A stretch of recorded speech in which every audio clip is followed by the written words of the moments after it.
There are 4 elemental swords you can craft in Citadelle Des Morts. First, during round 10, you're going to have to kill the zombie with the Knights Templar helmet. When you kill him, he's going to drop a stamp. You take this stamp to the dining hall inside the castle, and there's going to be 4 statues. Each of these statues is going to be a different elemental sword. First, we're going to do the lion for the light sword. When you pick up this sword, there's going to be parasites that spawn. These will be glowing parasites, and each time you kill one with your sword, you'll notice your sword starts glowing. Go to this door by Speed Cola and knife it while your sword's glowing. Do this 4 times by killing all 4 parasites, and you will see 4 symbols on the door. When you interact with this door, you'll enter a small tunnel. Now you place your sword in this hilt. Once this happens, you'll notice symbols start to fly around the room.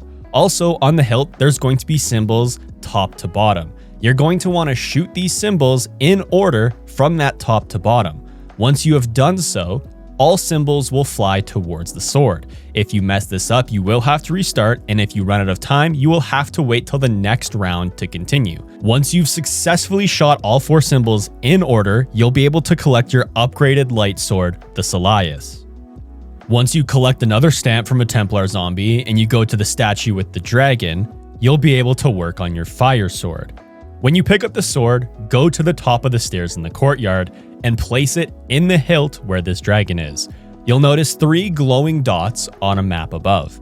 There are 3 bonfires that you have to navigate to. These are always in the same spot. When you interact with these bonfires, you will light on fire. Your goal is, while on fire, to run all the way back to that hilt where the fire sword is. You will take damage and will almost die on the farthest bonfires. So when you get hit by zombies, you will die. So you have to avoid getting hit, and at any time, if you feel like you're not going to make it, you can drop the fire. Perks are going to help you out. Jug is going to give you more health. Quick Revive with Dying Wish is going to allow you to stay alive if you get to a point where you are going to die. And of course, Stamina Up is going to allow you to run faster. For your field upgrade, if you run Aether Shroud, you'll be hidden from zombies, and if you have augments, will move faster. Once you've collected all 3 bonfires and have brought them to the dragon without dying, the dragon will blow fire and you'll be able to pick up your upgraded fire sword named the Caliburn. Giving a stamp to the Stag Knight will allow you to work on the lightning sword. There are going to be 3 lightning rods you need to collect. You will have to have dead wire as an alternate ammo type equipped to your weapon. Head to Speed Cola and there's going to be an electricity box that when you shoot will drop one of the lightning rods. You can also find the second on the ground by some boxes by Deadshot Daiquiri. These spawn locations will never change.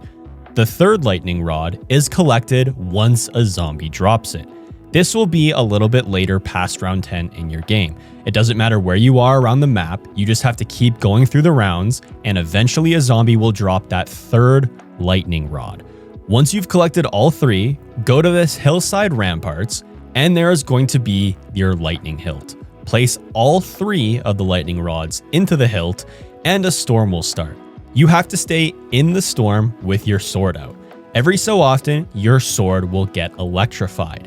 When you see this lightning around your sword, you're going to melee the hilt. You will do this 3 times until all 3 lightning rods have been electrified. Place your sword in the hilt. An animation will occur where your sword gets electrified. After, you'll be able to receive your upgraded electric sword named the Durendal. Last and hardest is the Void Sword, which is obtained by giving a stamp to the Raven Knight. When you collect the sword, go to the alchemy room. In this room, you're going to have to pick up an antiquity. It will either be a lion's jaw or raven skulls. When you find and pick up your antiquity, you will have to go to the basement of the bar. Place your antiquity at this dial and symbols will appear. Place the sword inside of the dial and you'll have to solve a puzzle. If you brute force the code, there are 48 different options. However, there are 2 codes, one each for the raven skulls and the jaw. The outer circle is going to be star signs and the inner circle is alchemy symbols. Each star sign has 1 alchemy symbol that it matches with. Here are all combinations. However, we just need the Gemini and Leo combination. If you have the raven skulls, you match the Gemini star sign and the air alchemy symbol. For the lion's jaw, you match the Leo star sign with the fire alchemy symbol. Once you've matched your antiquity and the symbols, there's going to be a portal in the floor that spawns, and there are going to be orbs that come from the dial. Do not shoot these orbs, let them come towards you. You have to lead them into the portals. You'll have to repeat this 3 times. 1 in the basement, 1 in the main floor, and 1 upstairs by the pool table in the bar. Once you've done this 3 separate times, the orb will fly all the way back down to the basement into the dial. Your sword will go through a rift and come out upgraded as the Balmung. That's exactly how you craft all 4 Wonder Weapon swords on Citadelle Des Morts.